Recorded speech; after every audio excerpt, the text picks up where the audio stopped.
I got so much motherfucking design on right now. Break it down, bring it back, make it clap. I got 3 old thoughts, new guap, wear that thing. Bitches on my line, and you know. Baik, Assalamualaikum warahmatullahi wabarakatuh. Perkenalkan, nama saya Indah Afina dengan NIM 2212934 dari Prodi Pendidikan Guru Sekolah Dasar. Kali ini saya akan mempresentasikan mengenai mata kuliah Administrasi dan Supervisi Pendidikan. Kali ini kita akan membahas mengenai konsep administrasi pendidikan, konsep profesi, dan pemahaman secara umum tentang semua bidang garapan administrasi pendidikan. Nah, pada kali ini kita akan membahas mengenai pengertian administrasi pendidikan itu sendiri. Secara bahasa, kata administrasi berasal dari bahasa Latin yang terdiri dari kata ad dan minister. Kata ad mempunyai arti yang sama dengan kata to dalam bahasa Inggris, yang berarti ke atau kepada. Dan kata minister sama artinya dengan kata to serve atau to conduct yang berarti melayani, membantu atau mengarahkan. Dalam bahasa Inggris, to administer berarti pula mengatur serta memelihara. Jadi, dari penjelasan tersebut, kita dapat menyimpulkan bahwa administrasi dapat diartikan sebagai suatu kegiatan atau usaha untuk membantu, melayani, mengerahkan, atau mengatur semua kegiatan di dalam mencapai suatu tujuan.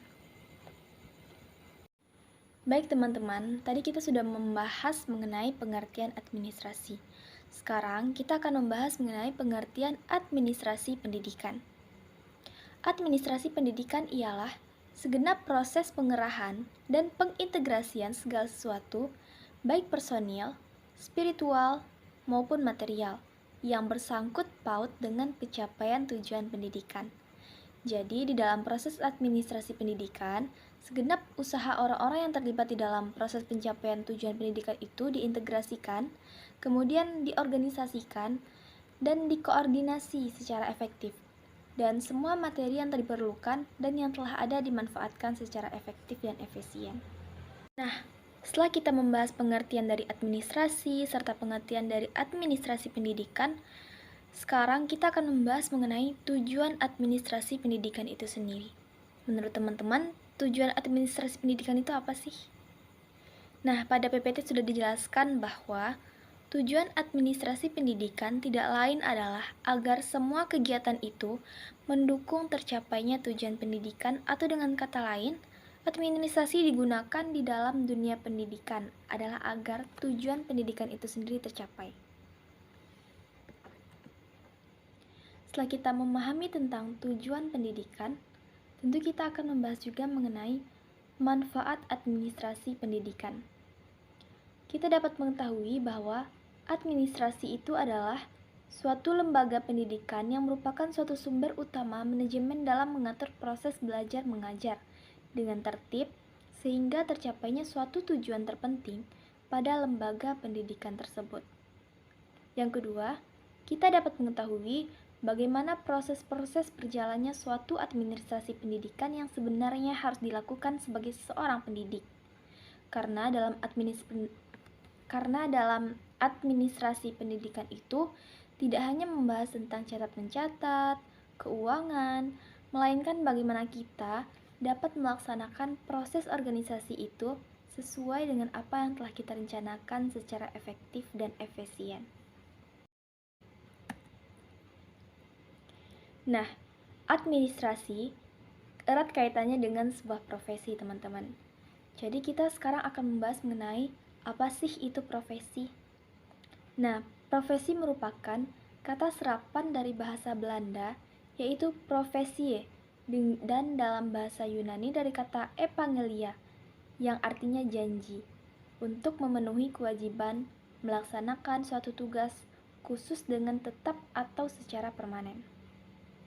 Selain itu, profesi juga dapat diartikan sebagai pekerjaan yang membutuhkan pelatihan khusus serta penguasaan pada suatu pengetahuan khusus. Suatu profesi pada umumnya memiliki asosiasi profesi, kode etik, dan proses sertifikasi, serta lisensi khusus untuk bidang profesi tersebut. Seseorang yang memiliki kompetensi pada suatu profesi disebut profesional. Baik, setelah kita membahas tentang apa itu profesi, sekarang kita juga harus tahu mengenai karakteristik profesi itu sendiri. Karakteristik profesi diantaranya adalah yang pertama, telah melalui uji kompetensi. Kemudian yang kedua, memiliki kode etik untuk menjalankan profesinya. Yang ketiga yaitu memiliki keterampilan serta pengetahuan khusus. Kemudian, pada umumnya, bekerja demi kepentingan umum. Kemudian memiliki lisensi seperti yang telah kita jelaskan pada materi sebelumnya tadi. Kemudian memiliki otonomi kerja sendiri. Kemudian tergabung dalam asosiasi resmi. Kemudian memiliki status dan memiliki standar moral yang tinggi. Selanjutnya memiliki status dan imbalan tinggi. Kemudian yang terakhir yaitu layanan publik dan mengatur diri. Baik teman-teman, setelah membahas mengenai profesi, kita akan kembali membahas mengenai administrasi pendidikan. Menurut teman-teman, apa aja sih bidang garapan dari administrasi pendidikan itu?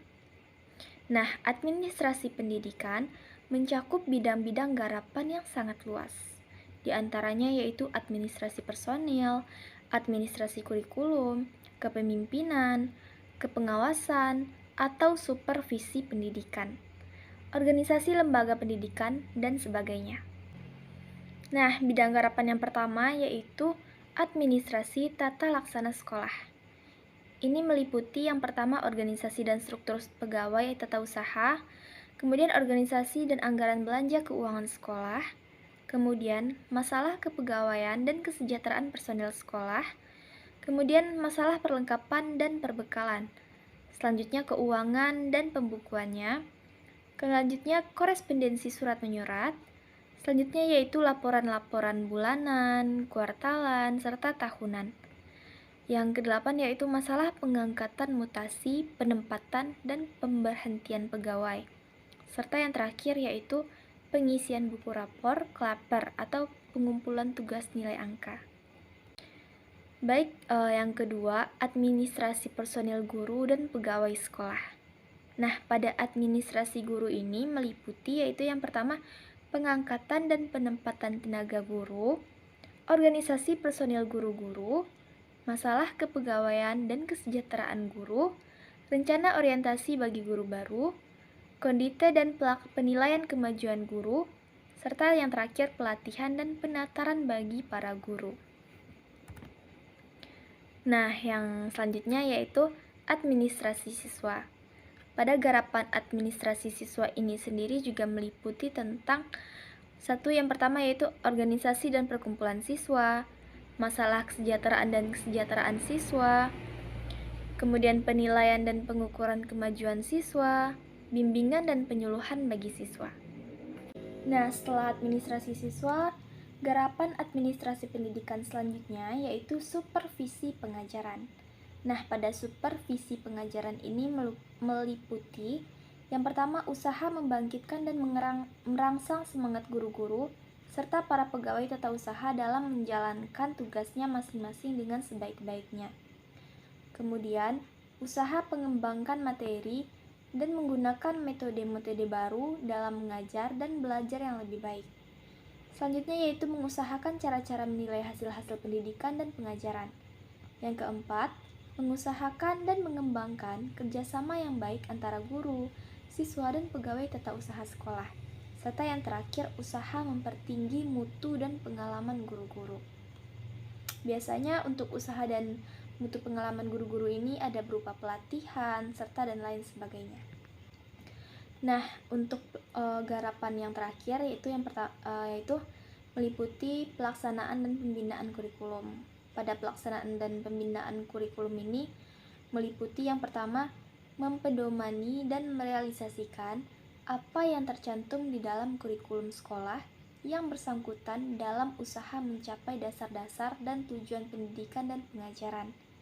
Serta yang kedua, menyusun dan melaksanakan organisasi kurikulum beserta materi-materi, sumber-sumber, dan metode-metode pelaksanaannya. disesuaikan dengan pembaruan administrasi dan pengajaran serta kebutuhan masyarakat serta lingkungannya. Baik, teman-teman semuanya, begitulah hasil dari presentasi saya. Saya akhiri. Assalamualaikum warahmatullahi wabarakatuh. Dadah.